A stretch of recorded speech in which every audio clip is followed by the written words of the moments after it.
Analyze the progression of your vegetable garden over the past 3 to 4 growing seasons. You have likely adhered strictly to the universally accepted doctrine of organic horticulture, adding a heavy layer of compost to your raised beds every single spring and autumn.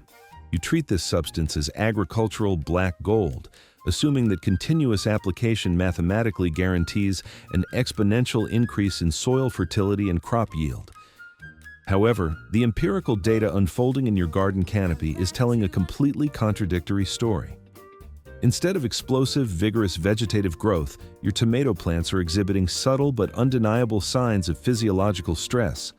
You are observing persistent intervenal chlorosis, where the leaves turn a necrotic yellow while the veins remain green. Your plants are experiencing stunted vertical elongation, delayed fruit set, and increased susceptibility to ubiquitous fungal pathogens. The immediate human instinct is to assume the soil requires more nutrients, prompting you to apply even more compost. This is a catastrophic analytical error. Your soil is not starving, it is being chemically and structurally suffocated by the very amendment you are applying to save it. I have systematically committed every single one of these errors in my own controlled test plots, and the resulting biometric failures forced a complete reevaluation of my methodology. Today in the Garden Lab, we are replacing horticultural dogma with applied biochemistry. We are going to dissect the 5 most critical, scientifically verifiable mistakes you are making with your compost. We will analyze the mechanics of nutrient lockout, the toxicity of volatile organic acids, and the mathematically proven limits of organic matter saturation. Welcome back to Garden Lab. The fundamental problem with modern organic gardening is the dangerous oversimplification of complex biological processes. The horticultural industry, and specifically the digital gardening community, has reduced the highly intricate science of soil microbiology into a single, aggressively marketed slogan: just add compost. This advice operates on the scientifically flawed premise that compost is a monolithic, universally beneficial substance that functions identically regardless of its origin, chemical composition, or state of decomposition. In reality, compost is not a benign static material. It is a highly volatile biological reactor teeming with aggressive heterotrophic bacteria, specific carbon to nitrogen ratios, and concentrated elemental salts. When you apply compost incorrectly, you are not feeding your plants, you are actively detonating a biochemical weapon within the delicate ecosystem of your root zone. You can trigger extreme osmotic stress, induce severe chemical antagonisms that paralyze nutrient uptake, and literally burn the cellular walls of your plant roots with toxic ammonia gas. Gardening is not a guessing game. It is an applied science that requires measurable, verifiable inputs. In this episode, we are going to extract the data from the soil matrix. We will break down exactly how unfinished organic matter destroys the rhizosphere, why volumetric overloading creates toxic microclimates, and how to execute a simple, laboratory-grade bioassay in your own kitchen to prove whether your compost is curing your garden or actively killing it. Calibrate your instruments, prepare your lab notebook, and let's analyze the first biological failure. The most devastating biological error in home agriculture is the introduction of biologically unstable, unfinished compost directly into the root zone of a developing plant. To understand the catastrophic consequences of this mistake, we must analyze the biochemical mechanics of the decomposition cycle. True compost is the final stabilized product of aerobic microbial degradation, a substance known as humus, which is chemically inert and highly beneficial. However, the dark, crumbly material sitting in your backyard bin, or even inside the plastic bags purchased from a commercial garden center, is frequently trapped in the mesophilic or thermophilic stages of active decomposition. It may look like dirt, but it is actually a highly active biological war zone. When you incorporate this unstable material into your garden bed, you initiate a phenomenon known in soil science as biological immobilization. The billions of heterotrophic bacteria present in the unfinished compost require massive amounts of soluble nitrogen and oxygen to continue breaking down the residual carbon. Because the compost is unfinished, the microbes will aggressively scavenge these elements directly from the surrounding soil matrix. They will literally outcompete your vegetable roots for ambient oxygen, creating a localized hypoxic, oxygen-starved environment that halts root elongation. Simultaneously, they will consume every available molecule of nitrate and ammonium, locking the nitrogen inside their own cellular walls and inducing acute nitrogen starvation in your cash crop. Furthermore, the active decomposition of nitrogen-rich proteins in unfinished compost releases a highly toxic byproduct, ammonia gas, ENH3. In a properly managed, fully cured compost pile, nitrifying bacteria convert this toxic ammonia into harmless plant-available nitrates. But in unfinished compost applied directly to a garden bed, this conversion has not yet occurred. As the ammonia gas volatilizes in the soil, it comes into direct physical contact with the fragile, newly forming root apical meristems of your tomato plants. The ammonia causes severe chemical necrosis, physically burning the root hairs and permanently crippling the plant's hydraulic infrastructure. To definitively prevent this, you must never rely on visual inspection. You must execute a scientific diagnostic known as the seed germination bioassay, the burn test. Take a sample of your compost and place it in a shallow, sterile dish. Moisten it with distilled water to field capacity. Place 10 highly sensitive, rapid germinating seeds, such as cress or radish, directly onto the wet compost. Seal the dish with clear plastic wrap to retain humidity and observe it for 48 to 72 hours. If the compost is biologically stabilized, you will observe a germination rate exceeding 90% with vigorous white radical roots. If the compost is unfinished and off-gassing toxic organic acids or ammonia, the seeds will either fail to germinate entirely or the emerging roots will immediately turn brown, stunt, and die. If your compost fails this bioassay, it is chemically toxic and must never touch your garden beds. Mistake number 2 compounds this biological volatility through a failure of volumetric mathematics, the myth that more is always better, resulting in severe compost overloading. A pervasive trend in modern no-dig gardening encourages practitioners to apply massive volumes of compost, sometimes 6 to 8 inches deep, using it as the primary growing medium rather than an amendment. This aggressively violates the physical and chemical physics of soil architecture. From a structural standpoint, excessive compost drastically alters the bulk density and hydraulic conductivity of the garden bed. Mature compost acts as a massive biological sponge, capable of holding up to 4 times its own weight in water. While moisture retention is generally favorable, an oversaturated pure compost layer creates a perched water table. The micropores remain permanently flooded, completely displacing atmospheric oxygen. This chronic anoxic environment forces the plant roots into anaerobic respiration, which produces toxic ethanol and invites devastating oomycete pathogens like pythium, root rot, which will liquefy the vascular tissue of your plants within days. The chemical consequences of overloading are even more permanent and destructive. Commercial and municipal composts, particularly those utilizing animal manures or food waste, are exponentially dense in elemental phosphorus and potassium. Unlike nitrogen, which is highly mobile and leaches easily through the soil profile, phosphorus is virtually immobile. It binds with extreme tenacity to the soil particles. When you apply excessive compost year after year, the phosphorus parts per million, ppm, in your soil matrix spikes to hypertoxic levels. This extreme concentration triggers a chemical phenomenon known as antagonistic nutrient lockout. The excessive phosphorus chemically bonds with essential metallic micronutrients, specifically zinc, iron, and copper, precipitating them into solid, insoluble mineral complexes.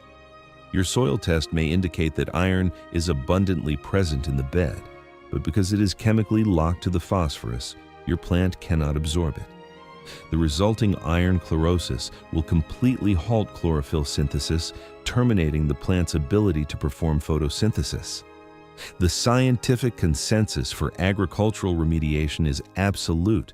You must respect the volumetric limit A garden bed only requires a maximum application of 2.5 to 5 centimeters, 1 to 2 inches, of fully cured compost applied exclusively as a biological top dressing once per year.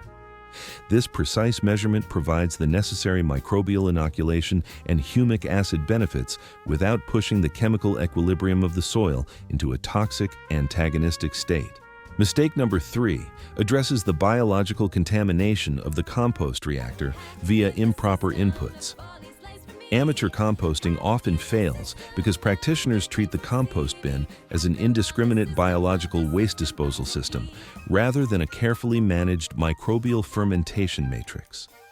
The most critical failure is the introduction of lipid-heavy materials, fats, oils, and grease, or synthetic compounds into the aerobic pile. Lipids are highly hydrophobic. They physically coat the organic matter within the pile, creating a waterproof barrier that isolates the material from both moisture and atmospheric oxygen.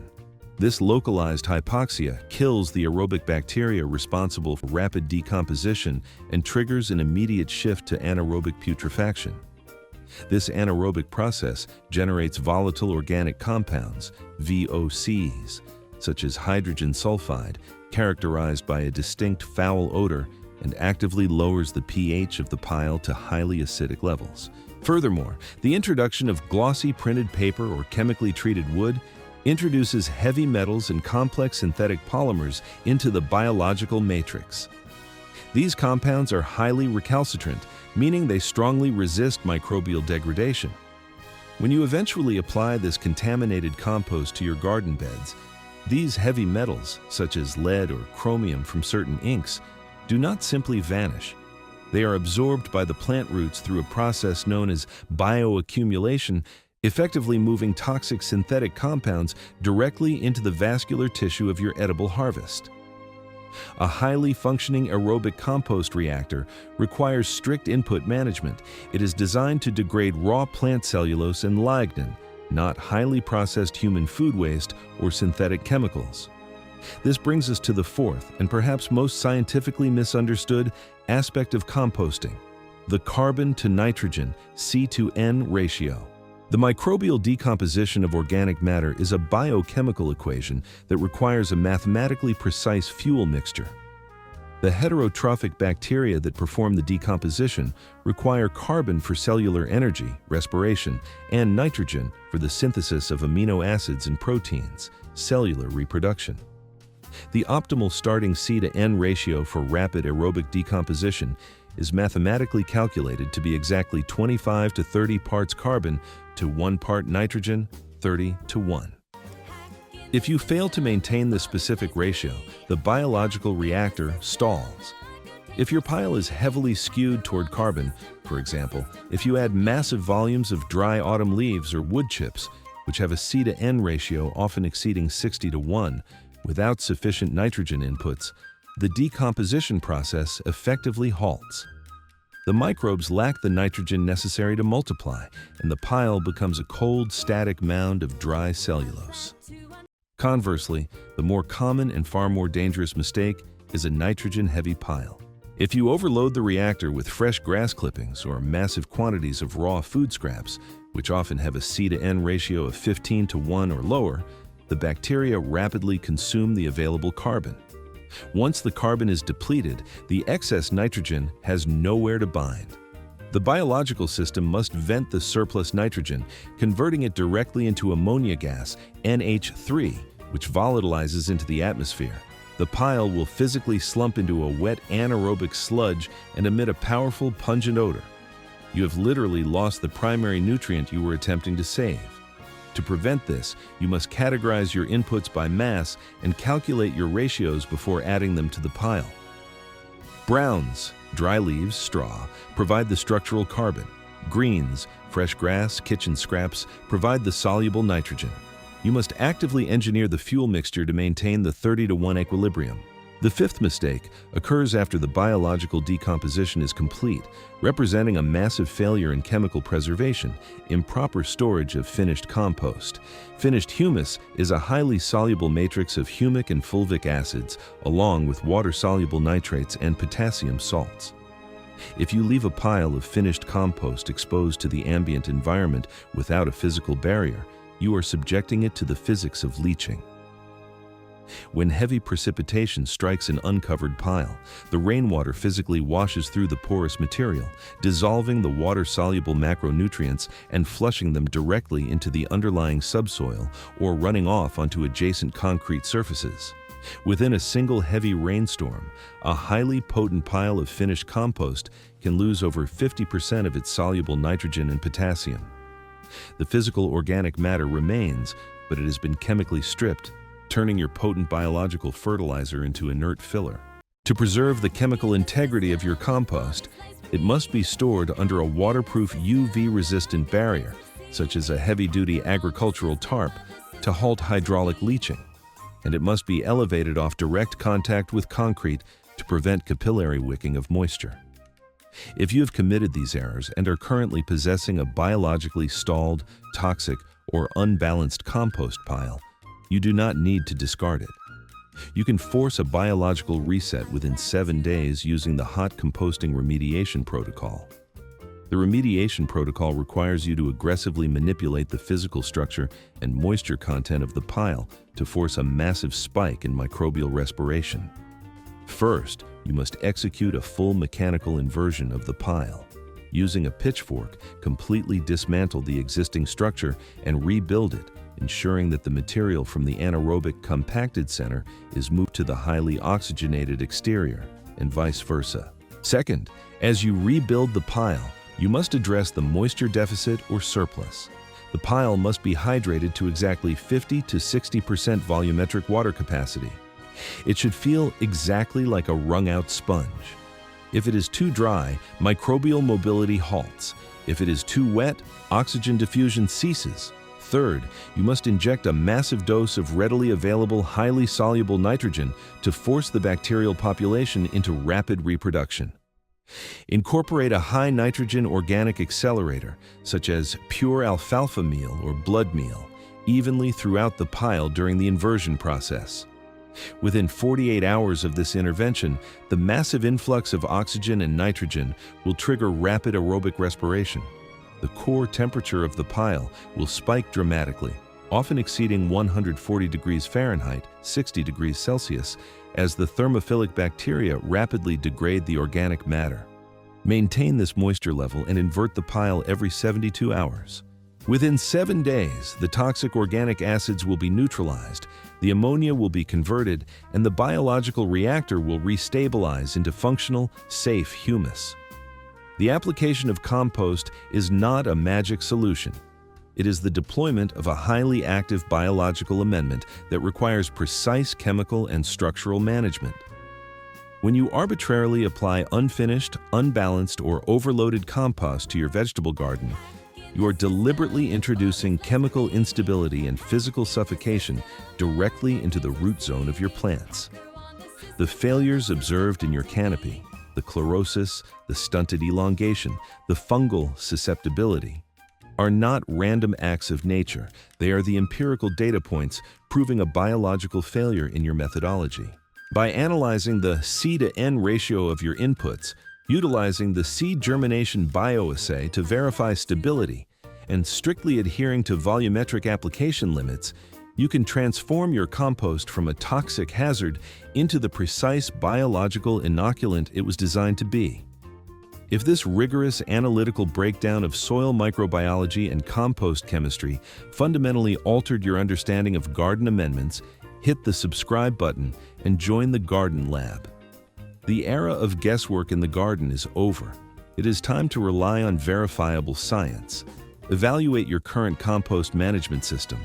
Run the seed germination bioassay this weekend and analyze the radical root development of your test seeds. Log your germination percentages and your C to N ratio calculations in the comments section below, and we will evaluate the biological stability of your system. Feed your soil, grow your harvest, and I will see you in the next experiment.